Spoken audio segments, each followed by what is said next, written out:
ये देवी देवताओं के नाम पर अपनी वासनाओं को पूर्ण करने वाले लोगों की दुर्गति होगी, अद्वैताचार्य जी ने कहा।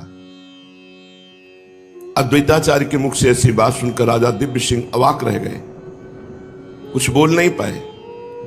अद्वैताचार्य के पिता कुबेर तर्क पंचानन भी वहां बैठे थे। वो खड़े हो गए और राजा का पक्ष लेकर कहा, देवी देवता सभी भगवान नारायण के रूप हैं, इसलिए किसी भी देवी की प्रतिमा के सम्मुख प्रणाम न करना महापाप है और तुम्हें भी ऐसा करना चाहिए, प्रणाम करना चाहिए। पिता की बात सुनकर अद्वैताचार्य निर्भीक होकर कहने लगे, एक जनार्दन भगवान की पूजा से सबकी पूजा हो जाती है, जहां किसी भी प्राणी को दुख नहीं दिया जाता, हिंसा नहीं की जाती। ये देवस्थान, ये देव पूजा है जहां पशुओं की बलि दी जा रही है, मैं नहीं प्रणाम करता। अद्वैताचार्य जी बालक थे पर बड़ी निर्भीक गर्जना के साथ, तो उनके पिता भी और राजा भी आश्चर्यचकित हो गए। महाराज ने इनकी बुद्धि की प्रशंसा की।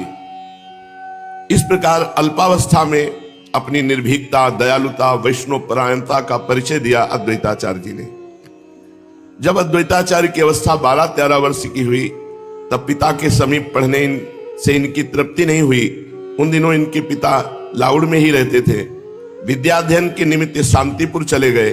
समाचार मिलने पर इनके माता पिता भी इनके साथ शांतिपुर आ गए।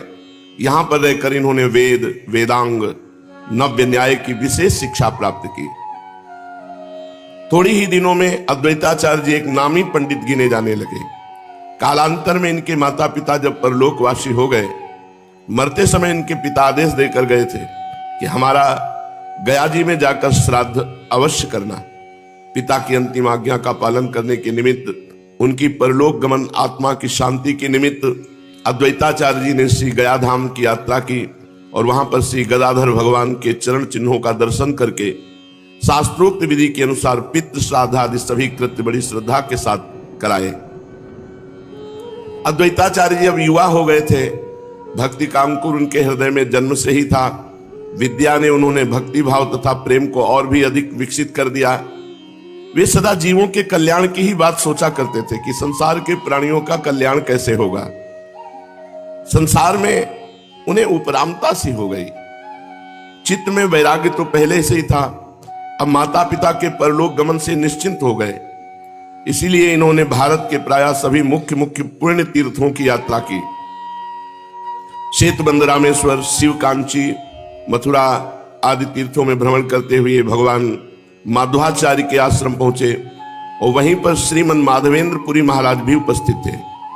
इन श्री माधवेंद्र पुरी ने ही पहल सन्यासियों में भक्ति भाव तथा मधुर उपासना का प्रसार किया।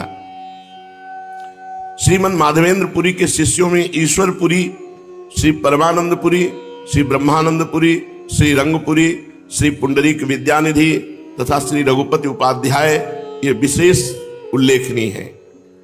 श्री ईश्वरपुरी तो इनके अंतरंग तथा प्रधान शिष्य थे। इन्हें ही श्री गौरांग के दीक्षा गुरु होने का सौभाग्य प्राप्त हुआ था। ईश्वरपुरी जी गौरांग महाप्रभु के दीक्षा गुरु थे। श्री माधवेंद्र पुरी अद्वैताचार्य को देखकर बड़े प्रसन्न हुए। अद्वैताचार्य जी की शीलता, नम्रता, विद्या, भक्ति और देश के उद्धार की सच्ची लगन को देखकर श्रीमन माधवेंद्र पुरी जी गदगद हो गए। उन्होंने अद्वैताचार्य जी को छाती से लगाया और श्री कृष्ण मंत्र की दीक्षा देकर इनमें नव शक्ति का संचार किया।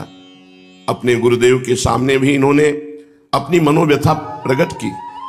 तब पुरी महाशय ने आश्वासन देते हुए कहा, तुम चिंता न करो, संसार की रचना जिन्होंने की है वे इस बढ़ते हुए कदाचार को देख रहे हैं। वही भक्त भयहारी भगवान अवतरित होकर मिटेंगे, तुम घबराओ मत। भगवान शीघ्र ही अपने किसी विशेष रूप से अवतार लेकर भक्ति का उद्धार करेंगे। गुरुदेव श्रीमन माधवेंद्र पुरी के आश्वासन से इन्हें विश्वास हो गया कि भगवान का अवतार होने वाला है। भक्तों को अभय करने वाले भक्त भय भंजन कोई न कोई निमित्त लेकर धराधाम पर आने वाले हैं, क्योंकि गुरुदेव ने कहा है। इसलिए अपने गुरुदेव की चरण रज मस्तक पर चढ़ाकर संपूर्ण ब्रज की यात्रा की और फिर शांतिपुर लौट आए। श्री अद्वैताचार्य जी कुशाग्र बुद्धि भगवान के भक्त श्रीमद माधवेंद्र पुरी पर बड़ा प्रभाव पड़ा। गुरुदेव के ऊपर शिष्य का प्रभाव, शिष्य पर गुरुदेव का प्रभाव तो सुना जाता है। अद्वैताचार्य जी की कुशाग्र बुद्धि, भगवत भक्ति, इसका प्रभाव श्रीमन माधवेंद्रपुरी पर पड़ा। बड़े प्रभावित हुए इनकी भक्ति भाव से। जब उन्होंने गौड़ देश की यात्रा की तो वे शांतिपुर भी पधारे, श्रीमन माधवेंद्रपुरी, और कुछ काल अद्वैताचार्य जी के घर में रहे। अद्वैताचार्य जी नामी पंडितों के स्थान पर आ गए और बड़े बड़े धनवान इनके चरणों में झुकने लगे। शांतिपुर के वैष्णवों में वे एकमात्र प्रधान वैष्णव अद्वैताचार्य जी थे। उन दिनों शास्त्रार्थ करना और पांडित्य का प्रधान गुण दिखाना ये प्रधानता थी। वाद विवाद में विपक्षी को पराजित करके अपने पांडित्य का प्रदर्शन करना उन दिनों भारी पंडित होने का प्रमाण पत्र था। इसलिए बहुत से पंडित अपने को दिग्विजयी बताते थे और जिसके भी पांडित्य की प्रशंसा सुनते उसी से शास्त्रार्थ करने को उद्यत हो जाते थे। अद्वैताचार्य की ख्यात सुनकर भी एक दिग्विजयी तर्क पंचानन महाशय इनसे शास्त्रार्थ करने आए, पर अद्वैताचार्य की तो भागवतिक बुद्धि थी, एक क्षण में परास्त हो गए और इनके शिष्य बन गए। इसलिए अद्वैताचार्य की और भी पहले से अधिक ख्याति हो गई। इनके पिता के आश्रयदाता महाराज दिव्य सिंह जी भी इनकी प्रशंसा सुनकर इनके दर्शनों के लिए आए और उन्होंने इनका भक्तिभावपूर्ण पांडित्य देखकर अपने सफेद बालों वाले सिर इनके चरणों पर रख दिए और गदगद कंठ से कहा, आपने अपने संपूर्ण कुल का उद्धार कर दिया, कृपा करके मुझे भी अपने चरणों की शरण दीजिए। बूढ़े राजा शाक्त होने पर भी इनके शिष्य बन गए और वैष्णव बन गए। वे बड़ी श्रद्धा रखते। अंत में उन्होंने राजकाज छोड़कर एकांत में अपना निवास स्थान बना लिया और कृष्ण कीर्तन करते करते शेष आयु का अंत किया। महाराज दिव्य सिंह अद्वैताचार्य जी की बाल लीलाओं का वो चिंतन करते थे। अद्वैताचार्य जी की बाल लीलाओं का गायन करते थे राजा दिव्य सिंह जी, और अद्वैताचार्य जी को गुरु बनाया। शाक्त होते हुए वैष्णव धर्म का पालन किया और अंत में भगवान को प्राप्त हुए। गुरुदेव श्री माधवेंद्रपुरी जी ने अद्वैताचार्य जी को कहा, तुम गृहस्थ बन जाओ।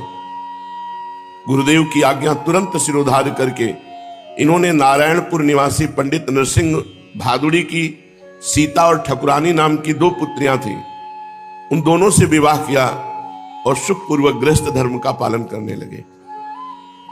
ये बड़े ही उदार, कोमल हृदय, कृष्ण कथा प्रिय थे। भेदभाव या संकीर्णता को ये कृष्ण भक्ति में बाधक समझते थे। उन्हीं दिनों परम भक्त हरिदास जी भी इनके पास आया करते थे। ये मुसलमान कुल के थे हरिदास जी, किंतु बड़े होनहार महान भक्त थे।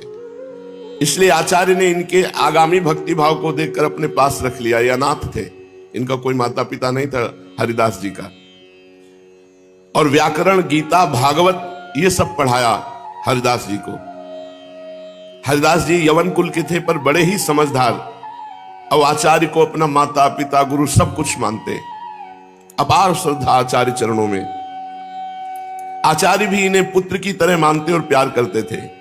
हरिदास जी आचार्य के घर में ही भोजन करते थे। एक नामी पंडित होकर अद्वैताचार्य जी एक मुसलमान बालक को अपने घर में रखते हैं, इस बात से सभी पंडित तथा ब्राह्मण इनका विरोध करने लगे, किंतु इन्होंने उनकी कुछ भी परवाह न की। एक दिन किसी ब्राह्मण के यहाँ श्राद्ध के समय सबसे प्रथम आचार्य ने श्राद्धान्न हरिदास के ही हाथ में दिया। इसे कुपित होकर पंडितों ने बड़ा बुरा कहा।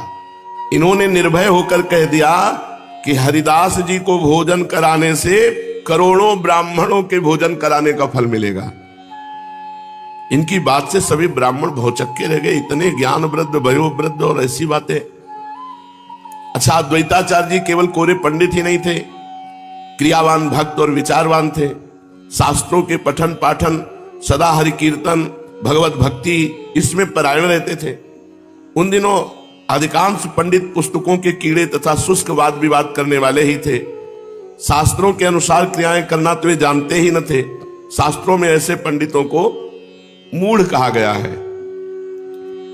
शास्त्रण्याधीत्यापि भवन्ति मूर्खा यस्तु क्रियावान पुरुषा स विद्वान सुचिंतितम चौषध मातुराणाम न नाम मात्रेण करोत्य रोगम। शास्त्र पढ़ने पर भी यदि उसके अनुसार आचरण न करे तो मनुष्य मूर्ख ही है। जैसे कैसे भी बढ़िया से बढ़िया औषध को मन से सोच लो, जब तक उसे घोट पीस कर व्यवहार में न लाओगे तब तक रोग नहीं जा सकता। इसी प्रकार शास्त्र कंठस्थ है, पर आचरण अगर शास्त्र के अनुसार नहीं तो सब बेकार। उन दिनों पंडित भी ऐसे ही अधिक थे कि शास्त्र कंठस्थ है पर आचरण नहीं। अद्वैताचार्य की उनसे नहीं पटती थी, इसलिए अद्वैताचार्य जी ने एक अपनी नई पाठशाला खोल ली। उसमें दिन भर तो शास्त्रों को पढ़ाते थे और रात्रि में हरिदास जी आदि अंतरंग भक्तों के साथ कृष्ण कीर्तन करते थे। इनकी पाठशाला में विशेषकर भक्ति शास्त्रों की ही चर्चा होती, इसलिए आस्तिक और भगवत परायण भक्ति से युक्त पंडित गण इनके प्रति बड़ी ही श्रद्धा रखते थे। कहते हैं एक बार पंडित जगन्नाथ मिश्र के घर जाकर इन्होंने उन्हें पुत्रवान होने का आशीर्वाद दिया था। तभी विश्व रूप का जन्म हुआ और निमाई जब गर्भ में थे तब सची देवी ने एक बार इनके चरणों में भक्ति भाव से प्रणाम किया तो इन्होंने आशीर्वाद दिया, इस गर्भ से तुम्हारे अवतारी पुत्र उत्पन्न होगा। इस प्रकार सभी धार्मिक लोग बहुत सम्मान करते अद्वैताचार्य जी का। पंडित जगन्नाथ मिश्र से इनका बहुत अधिक स्नेह था। विश्व रूप को जगन्नाथ जी ने अद्वैताचार्य जी के हाथों में सौंप दिया था। अब विश्व रूप जी जो गौरांग महाप्रभु के बड़े भाई थे, बड़े मेधावी, गंभीर, होनहार, बड़े मनोयोग से अद्वैताचार्य जी उन्हें शास्त्रों के रहस्य को पढ़ाते। विश्व रूप एक बार जिस श्लोक को पढ़ लेते दोबारा उन्हें पूछने की आवश्यकता नहीं होती। बड़ी असाधारण बुद्धि। और आचार्य अद्वैताचार्य की पाठशाला में प्रायः ऐसे ही विद्यार्थी पढ़ते। भक्तित्व और सद्ज्ञान वर्धनकारी ये पाठशाला थी अद्वैताचार्य जी की। केवल जीविका चलाने के लिए नहीं, पाठशाला में भक्ति तत्व को बहुत गहराई से समझाते। और विश्व रूप जी की नवीन अवस्था, पवित्र बुद्धि तो एकदम डूब गए। उनके मन में सब प्रश्न आने लगा कि संसार जब सत्य नहीं तो इसमें जाएं क्यों? जब यहां कुछ सत्य नहीं है तो क्यों इसमें हम फंसे? अब इनकी बड़ी विलक्षण स्थिति हो गई। इस असार संसार को सत्य मानकर जो रमण कर रहे हैं, बड़ा झूठा खेल है। भगवत पाद पद्मों से पृथक होकर प्राणी प्रारब्ध कर्मानुसार असंख्य योनियों में भ्रमण करता हुआ मनुष्य योनि में जब आता है तो एक यही योनि है जिससे वो अपने सत स्वरूप को पुनः प्राप्त कर सकता है। मनुष्य योनि ही कर्म योनि है, शेष सभी भोग योनियां हैं। मनुष्य ही कर्म के द्वारा निष्कर्म आवागमन से मुक्त हो सकता है। जीव अपनी वासनाओं के द्वारा ऐसे कर्म करता है कि बार बार जन्म, बार बार मरण। यदि कर्म वासना क्षय हो जाए तो परावर भगवान का साक्षात्कार हो जाए। भगवान के दर्शन होने से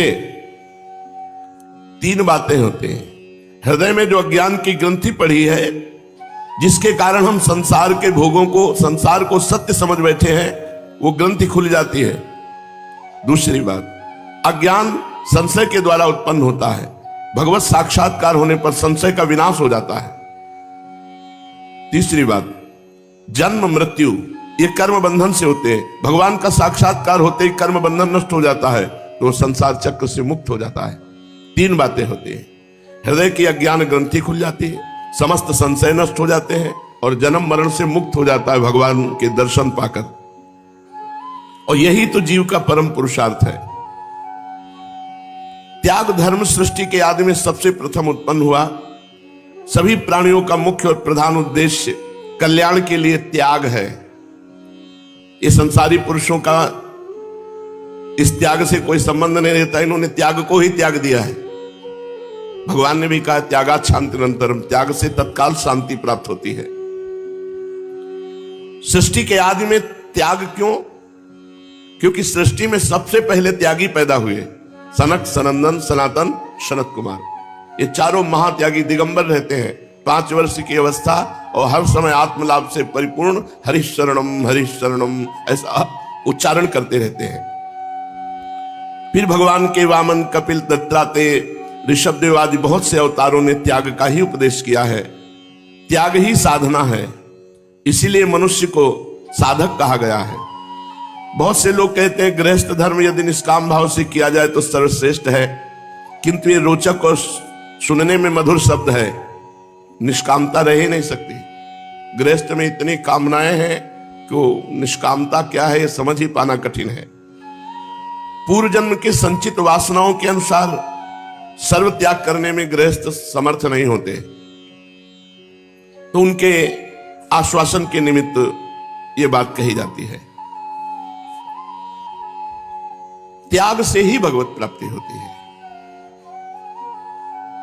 वासनाओं को संयम में लाकर, समस्त वासनाओं का त्याग करके यदि स्वर्ग आदि की चाह ना करे तो जन्म मरण से निश्चित मुक्त हो जाए। वासनाओं का त्याग करना पड़ेगा।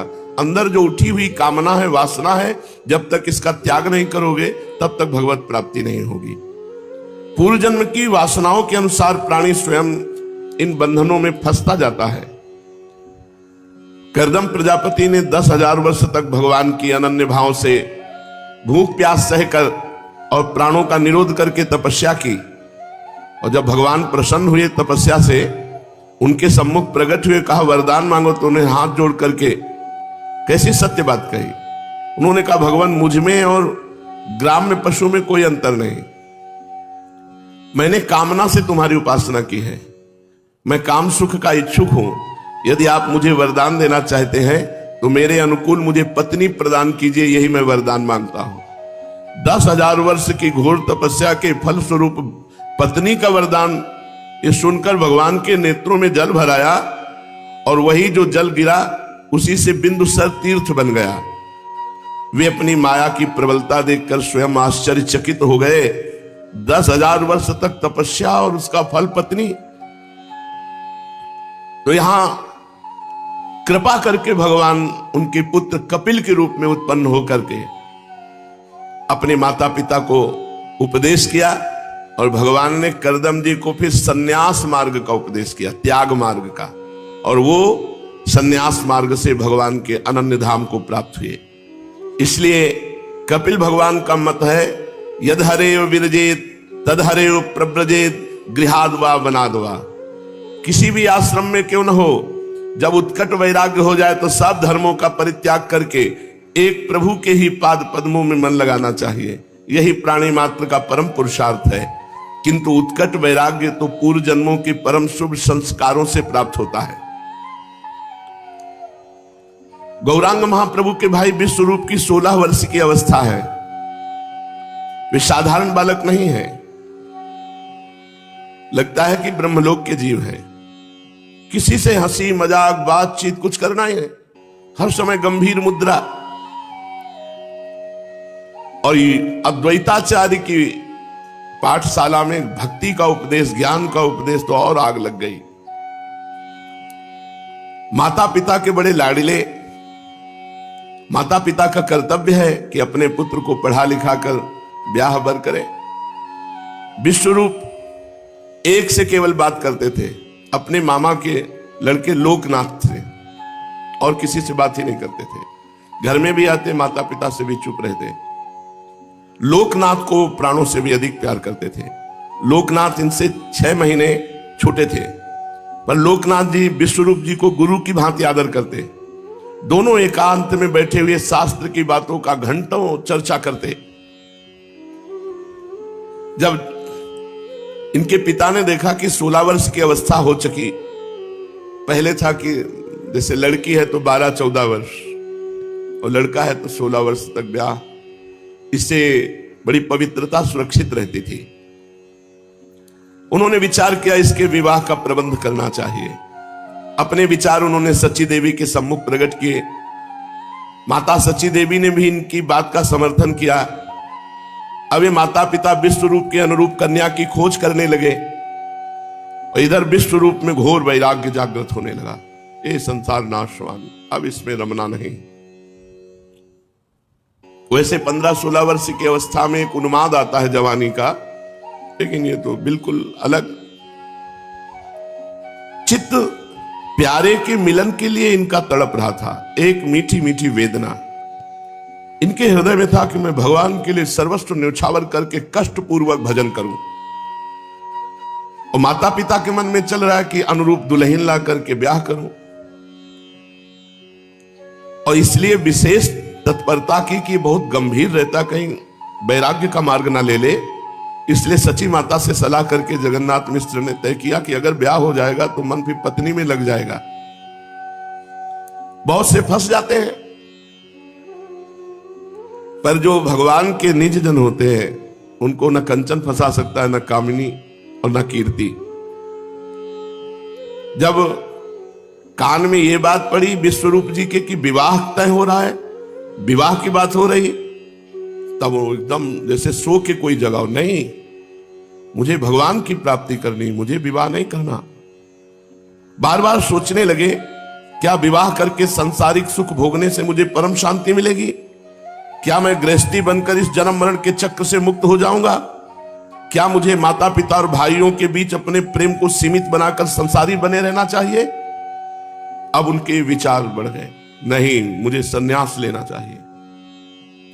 एक दिन लोकनाथ ने एकांत में से पूछा, भैया क्या कारण है, तुम अब बहुत गंभीर रहते हो, अब तो बातचीत भी नहीं करते। उनकी बात टालते हुए कहा, नहीं नहीं कुछ नहीं, ऐसा कुछ नहीं है, बस वही शास्त्रों की बातें सोचता रहता हूं, कोई विशेष बात नहीं।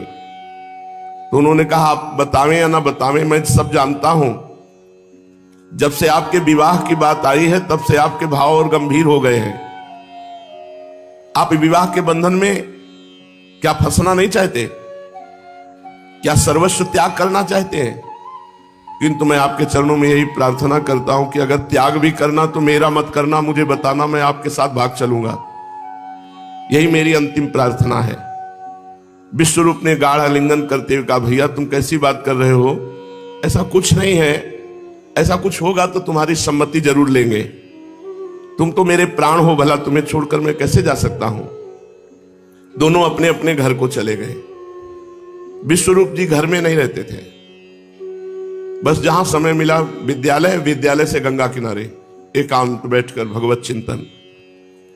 अद्वैताचार्य जी की पाठशाला में शास्त्रों की गंभीर चर्चा और गंगा जी के किनारे भगवत चिंतन। आग नहीं लगेगी तो और क्या होगा? वैराग्य की आग। तो गंगा जी वैराग्य का मूर्तिमान स्वरूप, जैसे यमुना जी भक्ति का स्वरूप, तो गंगा जी ज्ञान गंगा है, वैराग्य का स्वरूप है।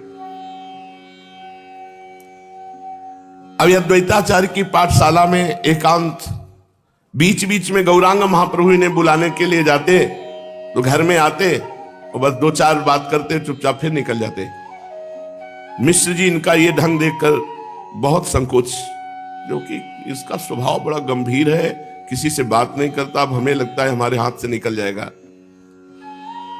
पर सोचते अगर कुछ भी मैं इनके ऊपर, तो इनकी पढ़ाई में विघ्न ना पड़ जाए। धीरे धीरे विश्वरूप जी का वैराग्य दिन प्रतिदिन अधिकाधिक बढ़ने लगा। उन्होंने अपनी ज्ञान दृष्टि से देखा, ये माता, ये पिता, ये भाई, ये मित्र असल में है क्या? विचार करते करते लगा, ये सब माया का नाटक है, छोड़ो। ये विचार ही वैराग्य प्रदान करते हैं और यहीं से विचार होता है। ये माता, ये पिता, ये भाई, ये बंधु सब मरेंगे, कोई अपना नहीं, तो कोई तो अपना होना चाहिए, वो है भगवान। मन भागा भगवान की तरफ। उन्होंने निश्चय कर लिया कि माता पिता भाई अपने प्रारब्ध के अनुसार जो जैसा होगा वैसा भोगेंगे, मुझे इनसे संबंध नहीं रखना। प्रतीत होने लगा उनको ये सब बंधे हुए जीव है, मुझे संग नहीं करना, भागो। ये माता पिता का बंधन है। अनेक भांति समझाने की कोशिश की कि मैं धैर्य पूर्वक रहूं, पर धैर्य कहां, आग लग गई। वो फिर भागो, बस एक हो जाता, एक ही अंदर आता, भागो, कुछ नहीं, कोई प्रश्न नहीं, हर प्रश्न का उत्तर भागो, तभी भगाता है वैराग्य। ये संसार के लोग बिना विचारे अंधे की भांति आगे बढ़ते चले जा रहे हैं। मनुष्य, पशु, पक्षी, वृक्ष सभी अपने अपने अनुसार राग में फंसे हुए हैं। कोई विवेक नहीं कर रहा, कोई समझ नहीं रहा कि नाशवान संसार है, इसमें फंसकर समय व्यर्थ नष्ट कर रहे हैं। एकदम मोह नष्ट हो गया, माता पिता भाई सबका मोह नष्ट हो गया। ज्ञान ने सबके मोह का नाश कर दिया। अब वे समझ गए, मन ही मन कहने लगे, संसारी लोग दया के पात्र हैं, न जाने क्या क्या विचार करते हैं, बड़े बड़े विधान बनाते हैं, और माया में फंसकर अपने जीवन को नष्ट कर देते हैं। लोग कहते हैं जी अभी संसार का सुख भोग लो, आगे चलकर भगवत भजन करेंगे। अरे अज्ञानी, ये पता नहीं कि आगे तुम चल भी पाओगे कि नहीं। क्षण भंगुर नाशवान शरीर है। अभी भजन करो, दूसरे क्षण के लिए नहीं। काल करे सो आज कर, आज करे सो अब। पल में परलय होएगी, बहुर करोगे कब। यावत स्वस्थमिदम कलेवर गृहम, यावत च दूरे जरा, यावत चेन्द्रिय शक्तिर प्रतिहता, यावत क्षयो नायुषः, आत्मश्रेयसी तावदेव विदुषा कार्य प्रयत्नो महान, प्रोद्दीप्ते भवने चकूप खननम प्रत्युद्यमा की दृशा। अरे वो भाई, जब तक तुम्हारा शरीर स्वस्थ है, जवान है, तब तक भजन कर लो। वृद्धावस्था जब तक तुमसे दूर है, तभी तक तुम भजन कर लो। इंद्रियां जब तक तुम्हारी शक्तिशाली है, तभी तक तुम भजन कर लो। नहीं, जहां वृद्धावस्था आई, बुढ़ापा और इंद्रियां शिथिल भई, सारा का सारा मन शरीर में लगा रहता है, भजन में नहीं। अभी उपाय कर लो। नहीं, जैसे आग लगने पर कुआं खोदना मूर्खता होगी, ऐसे वृद्धावस्था और रोग आ जाने पर भजन की बात करना मूर्खता होगी, फिर भजन नहीं होता। बंधन का हेतु ममत्व है। ममत्व का संबंध मन से है, और जिसने मन से ममत्व को निकाल दिया वो तो नित्य मुक्त ही है। उसके लिए न कोई अपना है न पराया, वो तो अनेक रूपों में एक ही आत्मा को चारों ओर देखता है। फिर वो संकुचित सीमा में अपने को आबद्ध नहीं रख सकता। विश्वरूप ने निश्चय कर लिया कि मुझे भागना है, गृह त्याग करना है, अब नहीं रहना घर में। ये बड़ा कर्कश है वैराग्य। किसी के विषय में नहीं सोचता कि उसके हृदय में क्या होगा। अपने हृदय में जो आया सो ठान लिया। जहां पर माता पिता ही मुझे अपना समझते हैं, जहां नित्य प्रतिभांति भांति के संसारी प्रलोभनों के आने की संभावना है, ऐसी जगह मुझे अधिक ठहरना नहीं चाहिए। विवाह की बातचीत होने पर तो आग लग गई वैराग्य को। अब नहीं, अगर अब रुके तो फंस जाओगे। ऐसा निश्चय कर लेने पर एक दिन इन्होंने अपनी माता को एक पुस्तक देते हुए कहा, मां ये पुस्तक निमाई के लिए है, जब ये बड़ा हो तो इस पुस्तक को उसे दे देना, भूल मत जाना। माता ने सरलता के साथ उत्तर दिया, तू कहीं जा रहा है क्या? मैं भूल जाऊं तो तू अपने हाथ से दे देना। कोई तू जा रहा है कहीं? तू भी तो पंडित बन गया है, निमाई तुझसे ही पढ़ा करेगा। विश्वरूप जी अपने मानसिक भाव को छिपाते हुए कहा, हाँ ठीक है, मैं राह तो दे ही दूंगा, किंतु तू भी इस बात को ध्यान रखना। भूली भाली माता को क्या पता कि मेरा विश्वरूप अब 2-4 दिन का मेहमान है। 2-4 दिन के बाद इसकी मनमोहिनी सूरत हम लोगों को कभी देखने को न मिल सकेगी। माता अपने काम धंधे में लग गई। जाड़े का समय है, खूब कड़ाके का जाड़ा पड़ रहा है। सभी प्राणी जाड़े के मारे गुड़ी मुड़ी रात्रि में सो रहे हैं। चारों ओर शांति ही शांति, कहीं भी कोलाहल नहीं सुनाई पड़ रहा, सर्वत्र स्तब्धता छाई है।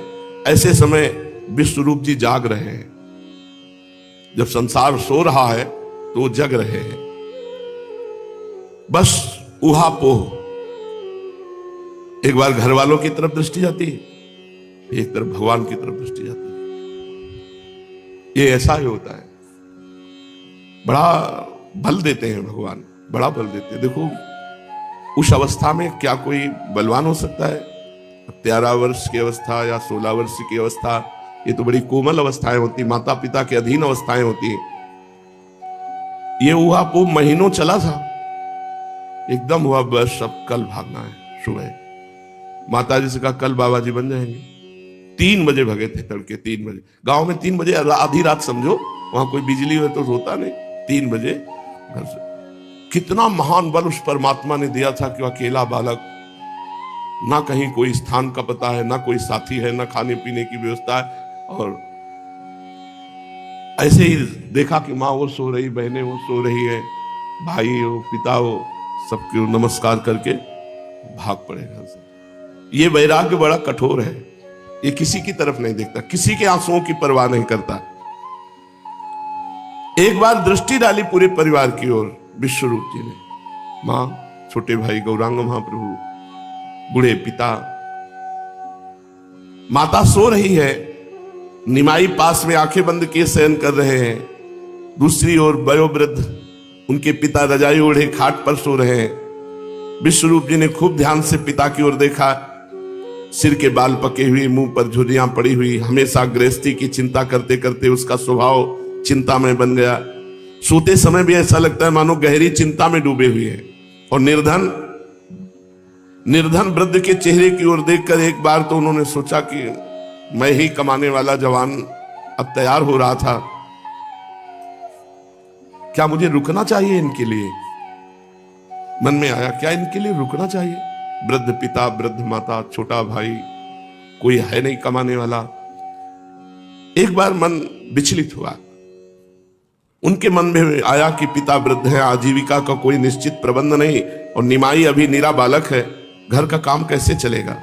किंतु थोड़ी देर बाद फिर सोचा, रे क्या सोच रहा है? विश्व की रचना करने वाला भगवान सृष्टि का, चराचर जगत का जैसे पालन करता है वैसे इनका भी पालन करेगा। सभी के भरण पोषण का पहले से ही प्रबंध परमात्मा ने कर दिया है। उसको कर्ता ना मानकर मैं अपने में कर्तापन का आरोप क्यों कर रहा हूं? वृत्ति तो सबकी वही चलाता है, जीविका तो भगवान ही चलाता है, मनुष्य तो निमित्त मात्र है। विश्वंभर भगवान सबका पालन करता है। मुझे अपने सत संकल्प से विचलित नहीं होना चाहिए। बस चल दिए। सोती हुई माता को मन ही मन प्रणाम किया, छोटे भाई को, निमाई को एक बार प्रेम पूर्वक देखा और निकल पड़े घर से। कितना आनंद होता है उस समय जब निकलता है कोई वैराग्य पूर्वक।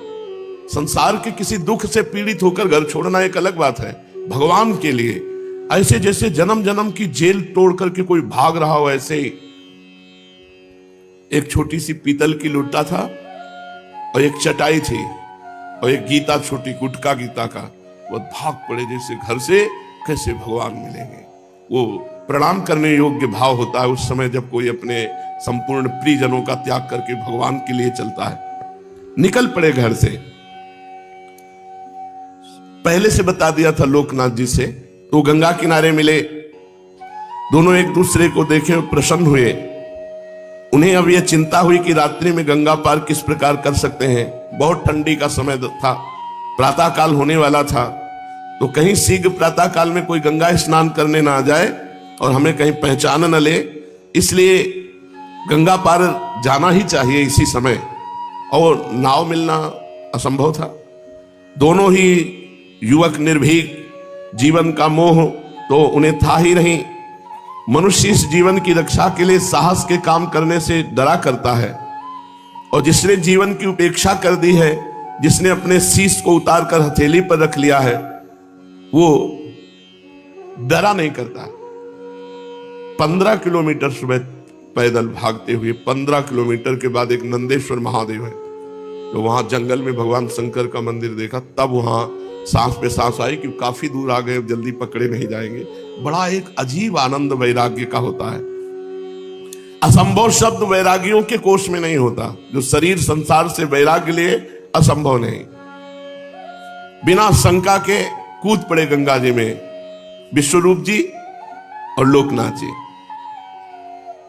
मानो इस संसार की दावाग्नि से निकलकर जगत जननी मां गंगा की सुशीतल गोद में शांति के लिए सदा प्रवेश कर गए। तैरना जानते ही हैं, जिस पास में नदी होती तो तैरना बच्चे सीख जाते हैं। ये तो गंगा जी थी, युवक थे, तैरने में प्रवीण थे, सामान कुछ पास था नहीं, इसलिए तैर करके निर्विघ्न गंगा पार हो गए। ठंडी के समय गंगा जी तो वैसे ही शीतल, शरीर के सभी वस्त्र भीग गए, लेकिन कौन ध्यान देता है? न ठंडी, न गर्मी, न भूख, न प्यास। बलिहारी है उस वैराग्य की। निर्विघ्न गंगा पार हो गए। ये गर्मी सर्दी तभी तक व्याप्ति है जब तक शरीर में ममत्व होता है, और जब भगवान में ममत्व होता है तो शरीर की परवाह नहीं रहती। विश्वरूप निर्द्वंद हो चुके थे, गीले ही वस्त्र पहने आगे बढ़े। इसके पश्चात विश्वरूप जी का क्या हुआ कोई वृत्तांत नहीं, बस यहीं तक का वृत्तांत है। क्या हुआ इसका कोई वृत्तांत नहीं। इसके बाद बिल्कुल अलग, गुप्त, और अपने जीवन को भगवान में अर्पित करके पूर्ण कर दिया। इतना जरूर पता चला था कि ये अरण्य नामक सन्यासी से सन्यास ग्रहण किया, और सन्यास का नाम हुआ शंकरारण्य। लोकनाथ जी के द्वारा पता चला था, और लोकनाथ ने इनसे सन्यास लिया, विश्वरूप जी से। बड़ा निष्ठा का भाव था, इसीलिए पता चल पाया कि वो संन्यास ले लिए थे। ज्यादा दिन नहीं टिके विश्वरूप जी, 2 वर्ष। भागने के 2 वर्ष बाद ही महाराष्ट्र में पंढरपुर में शरीर त्याग किया। लोकनाथ जी के द्वारा पता चला ऐसा। क्या मंगलमय जीवन। 2 वर्ष में परम पद की प्राप्ति कर ली। श्री विठलनाथ जी के पंढरपुर में इन्होंने अपने पांच भौतिक शरीर का अंत किया, शरीर से, और देह त्याग के पूर्व इन्होंने अपना स्वकीय तेज श्रीमन माधवेंद्रपुरी के आश्रम में उनके परम प्रिय शिष्य ईश्वरपुरी को प्रदान कर दिया था। उन्हीं से वो तेज नित्यानंद के पास आया। इसीलिए नित्यानंद को बलराम का अवतार मानते हैं। प्रातः काल हुआ, मिश्र जी ने देखा विश्वरूप सैया पर नहीं है। इतने सवेरे कहां उठकर गया होगा, एकदम शंका व्याप्त हो गई। पहले तो जाके सैया के समीप ढूंढा, फिर सोचा शायद गंगा स्नान करने चला गया हो, लेकिन देखा जलपात्र धोती ज्यों की त्यों रखी है। थोड़ी देर तक चुप रहे, फिर नहीं रहा गया। सची देवी को जगाया, सची देवी तो घबरा गई। फिर निमाई भी उठ बैठे। सची देवी ने उनके जो पिता नीलांबर चक्रवर्ती बेल पोखरा में थे वहां पूछवाया, देखो वहां तो नहीं गया अपने नाना के यहां, लोकनाथ के पास चला गया होगा। मिश्री जी जल्दी चक्रवर्ती महाशय के घर आए, वहां पूछा तो बोले लोकनाथ ही नहीं है, क्योंकि दोनों साथ भाग गए थे। सभी समझ गए, दोनों परिवार शोक समुद्र में डूब गए। सची देवी दौड़ी दौड़ी अद्वैताचार्य जी के यहां गई, वहां भी विश्वरूप का पता नहीं। क्षण भर में बात फैल गई कि विश्वरूप कहीं भाग गए हैं घर छोड़कर। चारों ओर मिश्र जी के स्नेही उनके घर आने लगे, लोगों की भीड़ लग गई। अद्वैताचार्य भी अपने शिष्यों के साथ वहां आए। सभी भांति भांति की कल्पनाएं करने लगे। कुछ भक्तों ने कहा अब घोर कलयुग आ गया है, साधु ब्राह्मणों का मान नहीं, वैष्णवों का सर्वत्र अपमान होता है, धर्म का लोप हो गया है, ये संसार भले आदमियों के रहने योग्य नहीं रह गया है, हमें भी विश्वरूप के समान संसार को छोड़ देना चाहिए। बातें करना खिलवाड़, छोड़ना बहुत कठिन होता है। भाई विश्वरूप को हम इतना निष्ठुर नहीं समझते थे कि अपने छोटे भाई और बूढ़े माता पिता को छोड़कर चले जाएंगे। कौन परवाह करता है इसकी, जब वैराग्य होता है। मिश्र जी की आंखों से आंसुओं की धारा बहने लगी कि हम तो ब्याह की सोच रहे थे, हमारा इतना सुशील सज्जन बेटा भाग गया। वे मुख से कुछ नहीं कहते, बस रोते ही जाते, भूमि की तरफ देखते जाते। ऐसा लग रहा था कि मानो पृथ्वी से पूछ रहे हो कि बताओ मेरा विश्वरूप कहां है। निर्धन ब्राह्मण, धसे हुए कपोल, सिकुड़ी हुई खाल, आंसुओं की बूंदें टपक रही हैं। कहां है मेरा विश्वरूप? बार बार मिश्र जी के मुख से ऐसा निकलता। बस दृष्टि ऊपर नहीं करते, वो समझ गए कि वो वैराग्य लेकर भगवान के मार्ग के पथिक हो गए। सची माता को तो पूछो मत, ऐसा करुण क्रंदन वो रो रो के कर रही थी कि कोई भी सुने तो पत्थर हृदय भी पसीज जाए। माता जोर जोर से दहाड़ मार कर रुदन कर रही थी। विश्वरूप के गुणों का बखान करते करते माता जिस प्रकार गौ अपने बच्चे के लिए आतुरता से रमाती, उसी प्रकार उच्च स्वर से रो रही थी। वे बार बार कहती, बेटा तूने ये भी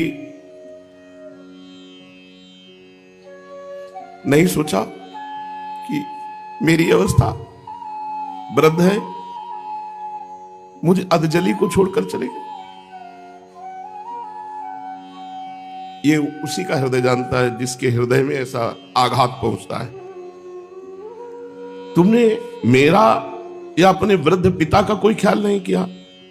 चलो हम दोनों का ख्याल न करते, लेकिन अपने इस छोटे से भाई का, ये तेरे बिना एक क्षण नहीं रह सकता। विश्वरूप मैं नहीं जानती थी कि तू इतना निर्दयी बन जाएगा। ये वैराग्य है, किसी की आंसुओं की परवाह नहीं करता। जब भगवान का निर्णय हो जाता है कि मुझे भगवान के मार्ग में चलना है, तो एक हृदय में कठोरता आ जाती है, किसी के आंसुओं का कोई प्रभाव नहीं। धीरे धीरे निमाई भी रो रहे थे। माता तो रोते रोते बेहोश हो गई। भ्रातृ वियोग का स्मरण करके माता पिता को दुखी देखकर निमाई भी मूर्छित हो गए। संपूर्ण घर में कोलाहल मचा हुआ है। आसपास की स्त्रियां वहां आकर के निमाई को संभाल रही, कोई सची माता के मुख में जल डालकर उन्हें सचेत कर रही। सची माता को समझा रहे, अब रोने से क्या होगा, धैर्य धारण करो, तुम्हारे पुत्र ने कोई बुरा काम तो किया नहीं, तुम्हारी सैकड़ों पीढ़ियों को उसने तार दिया। धन्य है ऐसे महापुरुष जिनके गर्भ से प्रकट हो भगवान के प्रति सर्वस्व त्याग और वैराग्य पूर्वक जीवन। ये तो अहोभाग्य, ये तो संसार में कहा है, तो भगवान ही विशेष कृपा जब करते हैं तब ऐसे संतान, ऐसे पुत्र होते हैं। अब देखो, तुम निमाई को देखकर धैर्य धारण करो। ये पता नहीं कि उनसे ज्यादा तो ये निकलेंगे। देखो, भक्तों के माता पिता को कितना रोना पड़ता है। ये तो उन्हीं का हृदय जानता है, माँ का हृदय जानता है, दूसरे का हृदय नहीं जानता। माँ के हृदय में जो पुत्र के प्रति स्नेह होता है उतना पिता के भी हृदय में नहीं होता, क्योंकि पर वो वैराग्य की बलिहारी, वो किसी के आंसुओं की कोई परवाह नहीं करता। तुम निमाई को देखकर धैर्य धारण करो। देखो, तुम लोगों के रुदन करने से ये भी रो रहा है, ख्याल करो, तुम रोना बंद करो। सची माता ने कुछ कुछ धैर्य धारण किया, निमाई को भी धीरे धीरे चेतना आई। आंसुओं को पूछकर बोले, मां, दादा कहां चले गए? तुम चिंता मत करो, मैं सेवा करूंगा, आप लोग प्रसन्न रहो, धैर्य धारण करो। लोग मिश्र जी को समझा रहे थे कि उत्तर की ओर हमने 4 आदमी भेजे, दक्षिण की ओर कहीं ना कहीं तो मिल ही जाएंगे, आप चिंता मत करो। अरे अभी 2-4 कोष ही पहुंचे होंगे, हम उन्हें जल्दी से ढूंढ लावेंगे।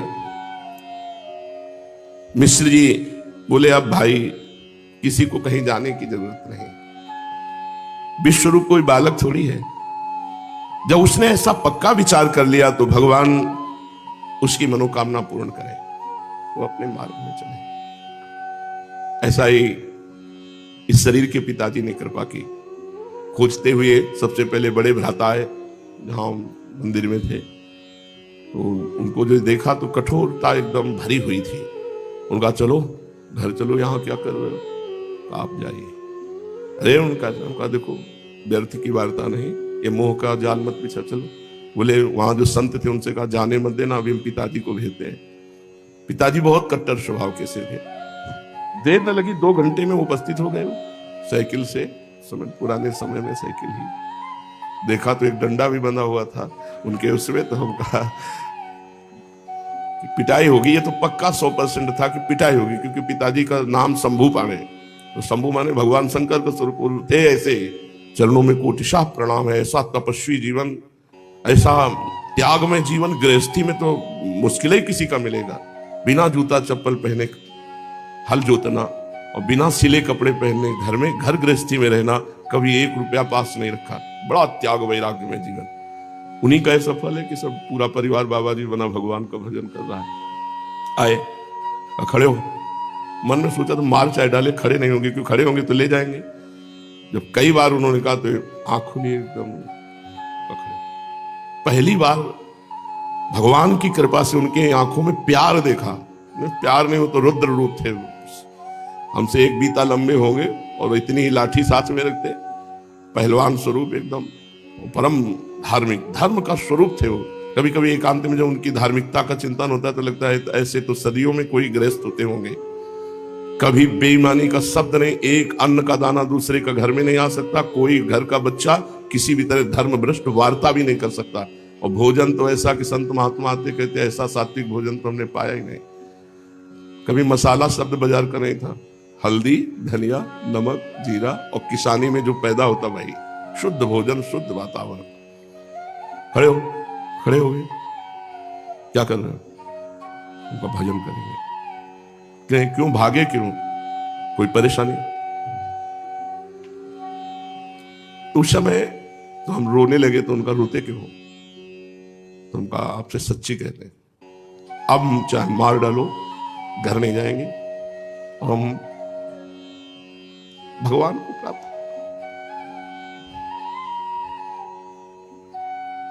वो जो प्रथम वैराग्य होता है वो भगवान के द्वारा दिया होता है। बस उन्होंने हृदय से ऐसे लगाया और कहा जाओ। वो राम राम देते, वो राम राम राम ऐसे छाती से लगा। हम कहा हम तुम्हारे मार्ग में बाधा नहीं करेंगे, जाओ। लेकिन ऐसे नहीं, शास्त्रीय पद्धति से चलो। एक आशीर्वाद दिया, कहा अगर तुम धर्म से चलोगे तो ऊषर में भी बैठोगे तो तुम्हारे ऊपर फूलों की वर्षा होगी। जाओ, तुम्हारा मार्ग कभी बाधा ना पड़े, पर एक ध्यान रखना, कभी जन्मभूमि की तरफ मुड़कर भी मत देखना। जाओ बस। वो संत थे, कुछ वर्ष वृंदावन भी रहे हैं। वो आशीर्वाद उनका, कभी सतमार्ग में उन्होंने बाधा नहीं हो, और उनके आशीर्वाद से कभी हमको एक बार भी स्मरण नहीं हुआ कि हमें घर जाना है। बहुत कष्ट सह लिया, बहुत भूखे रह गए, एक बार तो चलते हैं, 2-4 दिन रुकते हैं, फिर भागते हैं वहां से। कभी ऐसा नहीं। जिस दिन से भागे उस दिन से कभी अपने जन्मभूमि की रसोई का भोजन नहीं पाया होगा, कभी जन्मभूमि में शयन नहीं किया होगा, दोबारा कभी जन्मभूमि में जब से गंगा के तट पर उतरे वैराग्य पूर्वक, फिर कभी